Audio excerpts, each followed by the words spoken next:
DG jail HK Lohia के कत्ल के इल्जाम में गिरफ्तार यासर को 7 दिनों के लिए पुलिस की तहवील में भेज दिया गया है। पुलिस कस्टडी में कत्ल की वजह, बाहरी अनासर की मुमकिना शिरकत वगैरह के बारे में पूछताछ होगी। 2 दिन पहले ही यासर को गिरफ्तार किया गया है।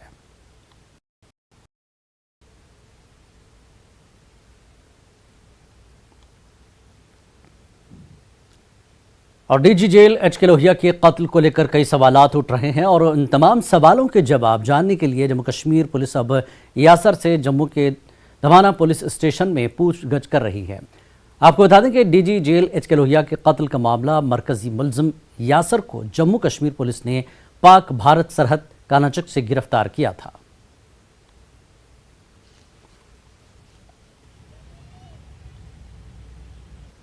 डीजी प्रिजन एचके लोहिया की हत्या के बाद फरार को इंडो पाक बॉर्डर कानाचक से पकड़ा गया है और अभी दुमाना पुलिस स्टेशन जो है वो उसे लाया गया है। हम यहीं पर यहाँ मौजूद हैं जहाँ पर यासिर से पूछताछ जो है वो यहाँ पर लगातार की जा रही है। आपको बता दें कि यासिर कल रात से ही एचके लोहिया के घर से जो है वो फ़रार था और तभी से जम्मू कश्मीर पुलिस को उसकी तलाश थी, जिसके लिए पुलिस ने अलग अलग टीमों का गठन भी जो है वो किया था। यासिर जो है वो रामबन का रहने वाला है और आपको बता दें कि कल करीबन देर रात 10 बजे के आसपास ये पूरी वारदात जो है वो सामने आई, जिससे मैं एचके लोहिया की और तभी से यासिर जो है वो फ़रार था। हालांकि जो जिस हथियार से हमला किया गया था वो जो है वो बरामद कर लिया गया था जम्मू कश्मीर पुलिस द्वारा और उसके बाद से लेकर लगातार जम्मू कश्मीर पुलिस जो है वो इन्वेस्टिगेशन कर रही थी और इसको ढूंढने के लिए बड़े पैमाने पर जो है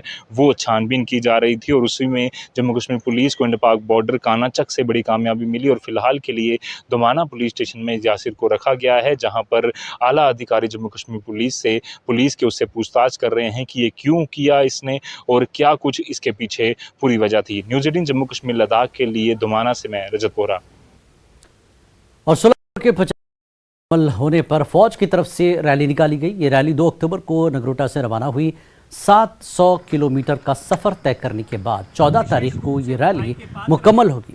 आज ये रैली एएलजी राजौरी पहुंची। रैली की क़यादत करने वाले कमांडिंग अफसर अंकित कुमार का कहना है कि हम ये रैली 16 कोर के 50 साल मुकम्मल होने पर हम शोहदा को खराज अक़ीदत पेश कर रहे हैं। हमारा मकसद नौजवानों को 16 कोर की कामयाबियों से आगाह करना है। 16 कोर के जो 50 गौरवी साल पूर्ण हुए हैं 1 जून को, के उपलक्ष्य में ये एक साइकिल एक्सपीडिशन का रैली का आयोजन किया गया। 2 तारीख को हम लोग नगरोटा से रवाना हुए हैं और इस सफ़र में लगभग 700-750 किलोमीटर का जो एक डिस्टेंस है उसको तय कर फिर हम वापस नगरोटा 14 तारीख को फ्लैग इन किए जाएंगे। जो ये रैली है इसका हमारा जो मेन उद्देश्य है कि जो 16 कोर का एक रिच इतिहास है और जो यहाँ पर इतने ऑपरेशंस, लड़ाइयाँ और शहादत जो वीर जवानों ने दी है, जो हमारी माताएं वीर नारियाँ हैं, उनके साथ संपर्क करना, उनको सम्मानित करना